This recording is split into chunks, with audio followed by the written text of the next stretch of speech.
on a constaté tous qu'il y a une alternance générationnelle. Mais ça ne veut pas dire qu'on se désintéresse de la politique. Quand on voit aujourd'hui les deux papis qui sont aujourd'hui aux États-Unis, nous sommes des pères.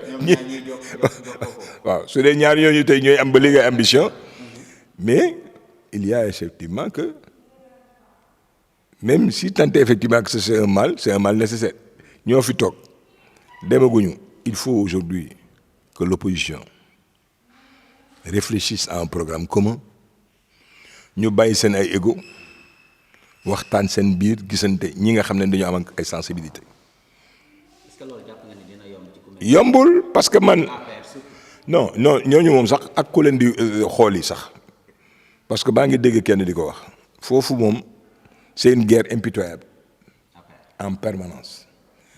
Mais ñenn ñoo sonaloon Macky Sall mais c'est ce régime-là d'une arrogance rare. Mais déconnecté des réalités que les Sénégalais vivaient.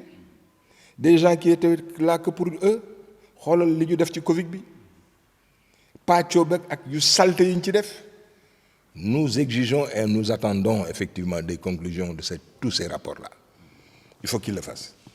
Mais une opposition aujourd'hui qui était dans le cadre de Benno, si on peut se retrouver dans un cadre unitaire avec d'autres, mais qui ont de l'ambition, qui ont une vision, mais qui n'ont pas de problème personnel. Opposition crypto personnelle, c'est derrière nous. Il faudra se préparer effectivement pour des élections. Il y a des gens qui discutent, mais ils sont aux abonnés absents. Le réel aujourd'hui veut que les Sénégalais ont changé de paradigme. Il y a des gens qui ont fait des mais d'autres non.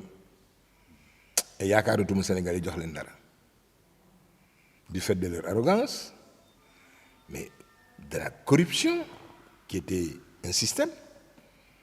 Ils ont besoin de rupture, ils ont besoin de gens neufs sur le langage. Même s'ils sont toujours été ici pour faire de la politique, mais qui proposent par rapport à la politique. Et nous avons mais très respectable et très respecté, qu'on peut écouter, avec qui nous avons la possibilité de faire des plages de convergence. Idriss Seck n'est pas mort de sa belle mort. Hein.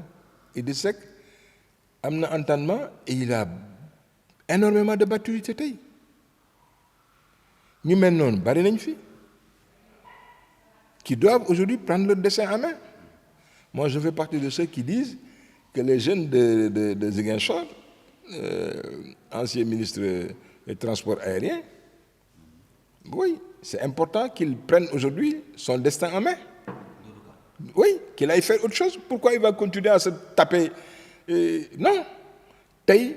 Il faut changer de paradigme. Oser. Il y avait un parti qui s'appelait Oser. Mais il faut oser. Il faut des ruptures aujourd'hui. Donc, de ce point de vue, il y aura forcément une nouvelle classe politique. Il y aura aujourd'hui d'autres paradigmes et d'autres programmes. Soo leen bëggee génne fi ñi fi nekk nii.